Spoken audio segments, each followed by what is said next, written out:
पाकिस्तान में एक बार फिर न्यू प्रोविंसेस और न्यू एडमिनिस्ट्रेटिव यूनिट्स बनाने की डिबेट शुरू हुई है। लेकिन सवाल यह है, क्या पाकिस्तान की गवर्नेंस क्राइसिस की वजह वाकई प्रोविंसेस की तादाद है, या फिर हम असल प्रॉब्लम को सॉल्व करने की बजाय सिर्फ एडमिनिस्ट्रेटिव मैप चेंज करना चाहते हैं। इसी सवाल को फॉर्मर एम्बेसडर मलिहा लोधी अपने आज के Dawn opinion article governance failures में एड्रेस करती हैं। न्यू प्रोविंसेस, सॉल्यूशन और डिस्ट्रैक्शन। रीसेंट डिबेट में यह आर्गूमेंट दिया गया कि पाकिस्तान का एग्जिस्टिंग गवर्नेंस सिस्टम कोलैप्स कर चुका है और नए प्रोविंसेस या एडमिनिस्ट्रेटिव यूनिट्स बनने चाहिए। लेकिन मलिहा लोधी इस आर्गूमेंट को चैलेंज करती हैं। उनका बेसिक पॉइंट है, अगर गवर्नेंस ख़राब है तो सिर्फ प्रोविंसेस की बाउंड्रीज चेंज करने से गवर्नेंस ऑटोमेटिकली इंप्रूव नहीं हो जाएगी। यानी प्रॉब्लम को समझने के लिए हमें एडमिनिस्ट्रेटिव स्ट्रक्चर और गवर्नेंस क्वालिटी में फ़र्क करना होगा। गवर्नेंस से मुराद है स्टेट किस तरह डिसीजंस लेती है, पॉलिसीज़ इम्प्लीमेंट करती है और पब्लिक सर्विसेज डिलीवर करती है। इसमें शामिल हैं rule of law, accountability, public service delivery, institutional capacity, transparency और पॉलिसी इम्प्लीमेंटेशन। एडमिनिस्ट्रेटिव रीऑर्गेनाइजेशन क्या है? इसका मतलब है स्टेट के एडमिनिस्ट्रेटिव यूनिट्स को दोबारा ऑर्गेनाइज करना। स्मॉलर प्रोविंसेस का एक आर्गूमेंट ये होता है कि गवर्नमेंट को लोगों के करीब लाया जा सकता है।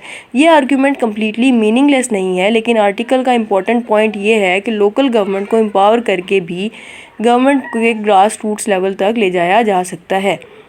ग्रास रूट्स गवर्नेंस क्या है?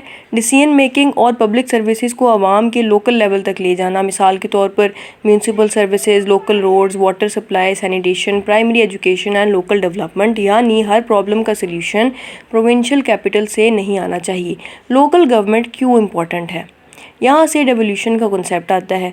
पावर और डिसीजन मेकिंग को हायर लेवल से लोअर इलेक्टेड लेवल तक ट्रांसफ़र करना।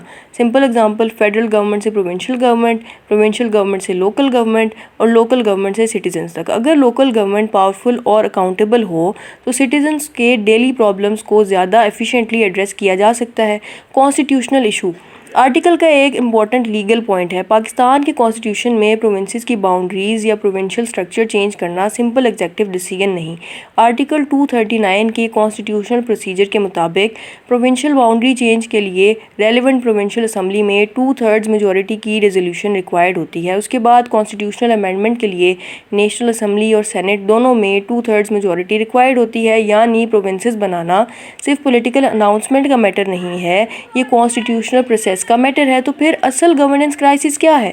यहाँ मलिहा लोधी का एनालिसिस और इंटरेस्टिंग हो जाता है। उनके मुताबिक पाकिस्तान की गवर्नेंस प्रॉब्लम्स के पीछे डेकेड्स लॉन्ग फैक्टर्स हैं।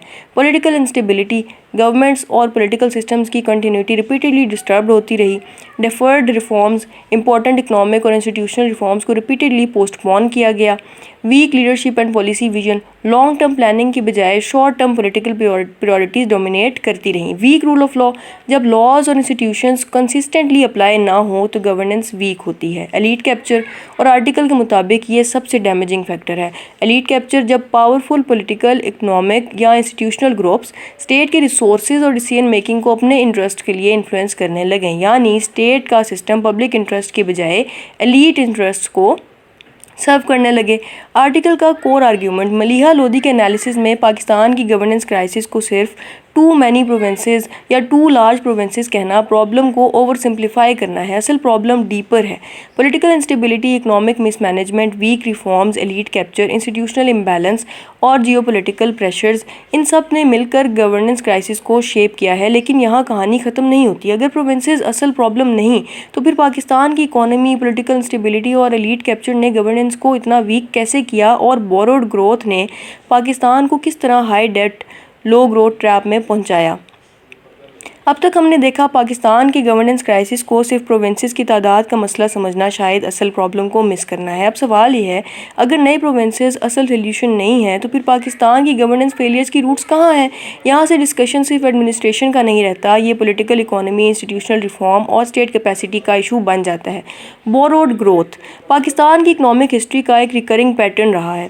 जब इकोनॉमी पर प्रेशर आता है तो हम स्ट्रक्चरल रिफॉर्म्स करने की बजाय अक्सर एक्सटर्नल फाइनेंसिंग और बोरोइंग पर डिपेंड डिपेंड करते हैं। इस अप्रोच को समझने के लिए एक इम्पॉर्टेंट टर्म बोरोड ग्रोथ है। ऐसी इकोनॉमिक एक्सपेंशन जो सस्टेनेबल डोमेस्टिक रिफॉर्म्स और प्रोडक्टिविटी की बजाय बोरोइंग, एक्सटर्नल असिस्टेंस और टेम्प्रेरी फाइनेंशियल इन्फ्लोज पर ज़्यादा डिपेंड करे। प्रॉब्लम यह है बोरोइंग क्राइसिस को टेम्प्रेरीली पोस्टपोन कर सकती है, लेकिन अगर स्ट्रक्चरल वीकनेसेस रिमेन करें तो क्राइसिस दोबारा आ सकता है।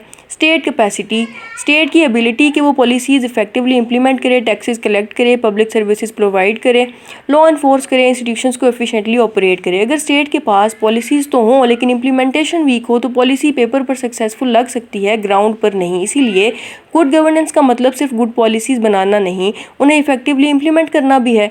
रिफॉर्म्स क्यों डिले होते हैं? यहाँ एलीट कैप्चर का कॉन्सेप्ट दोबारा इंपॉर्टेंट हो जाता है। कभी रिफॉर्म्स का मतलब होता है एग्जिस्टिंग प्रिविलेजेस को चैलेंज करना। अगर कोई रिफॉर्म पावरफुल ग्रुप्स के इकोनॉमिक या पॉलिटिकल इंटरेस्ट को अफेक्ट करे तो उस रिफॉर्म की रेजिस्टेंस नेचुरली बढ़ सकती है। इस सिचुएशन में short term political convenience long term national interest पर डोमिनेट कर सकती है और फिर रिफॉर्म्स डिले होते रहते हैं। सेंटर प्रोविंस रिलेशंस, पाकिस्तान का फेडरल स्ट्रक्चर भी गवर्नेंस डिबेट का इंपॉर्टेंट पार्ट है। फेडरलिज्म में पावर कॉन्स्टिट्यूशन के जरिए फेडरल गवर्नमेंट और प्रोविंशियल गवर्नमेंट्स के दरमियान डिवाइड होती है। पाकिस्तान में प्रोविंसेस को कॉन्स्टिट्यूशनल पावर्स हासिल हैं, लेकिन प्रैक्टिकल गवर्नेंस में सवाल ये है क्या प्रोविंसेस के पास पावर्स के साथ सफिशिएंट कैपेसिटी और अकाउंटेबिलिटी भी है? सिर्फ पावर ट्रांसफ़र करना इनफ नहीं, उस पावर के साथ रिसोर्सेज, कैपेसिटी और अकाउंटेबिलिटी भी ज़रूरी है। Local government the missing link, यहाँ डिस्कशन वापस लोकल गवर्नमेंट की तरफ आता है।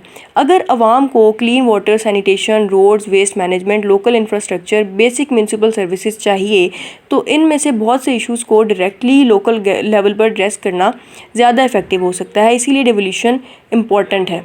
New provinces versus better governance, अब दोनों आर्ग्यूमेंट्स को कंपेयर करते हैं। Argument for new provinces, smaller administrative units administration को सिटीजन्स के करीब ला सकती हैं, रिप्रेजेंटेशन इंप्रूव कर सकती हैं, रीजनल ग्रीवेंसेस एड्रेस कर सकती हैं, डेवलपमेंट प्लानिंग को मोर लोकलाइज बना सकती हैं। लेकिन अगर एग्जिस्टिंग प्रॉब्लम्स रहें जैसे corruption, weak institutions, poor accountability, weak local governments, low state capacity और पॉलिटिकल इंस्टेबिलिटी, तो सिर्फ मैप पर न्यू बाउंड्रीज ड्रॉ करने से ये प्रॉब्लम्स ऑटोमेटिकली डिसअपेयर नहीं होती। गवर्नेंस एंड जियोपॉलिटिक्स, पाकिस्तान की गवर्नेंस प्रॉब्लम्स को एक्सटर्नल एनवायरनमेंट से कम्प्लीटली सेपरेट भी नहीं किया जा सकता। पाकिस्तान की location, regional conflicts, security concerns और चेंजिंग ग्लोबल पॉलिटिक्स स्टेट की प्रायोरिटीज़ को इन्फ्लुएंस करते हैं। लेकिन एक इंपॉर्टेंट लेसन ये है, एक्सटर्नल चैलेंजेस को मैनेज करते हुए डोमेस्टिक गवर्नेंस को नेग्लेक्ट नहीं किया जा सकता। अगर इंटरनल इंस्टीट्यूशंस वीक हों तो एक्सटर्नल प्रेशर का इम्पैक्ट और ज़्यादा सवेयर हो सकता है। CSS पर्सपेक्टिव से देखते हैं, अगर CSS में सवाल आए can creation of new provinces solve Pakistan governance crisis, तो आंसर को सिर्फ येस या नो में मत रखें, बैलेंस्ड आंसर दें। न्यू प्रोविंसेस में improve administrative accessibility and representation, but they cannot by themselves resolve structural governance failures। फिर डिस्कस करें federalism, devolution, local government, state capacity, institutional reform, political stability, elite capture, physical decentralisation, accountability and service delivery, और conclusion में structural reform over structural rearrangement का argument develop करें।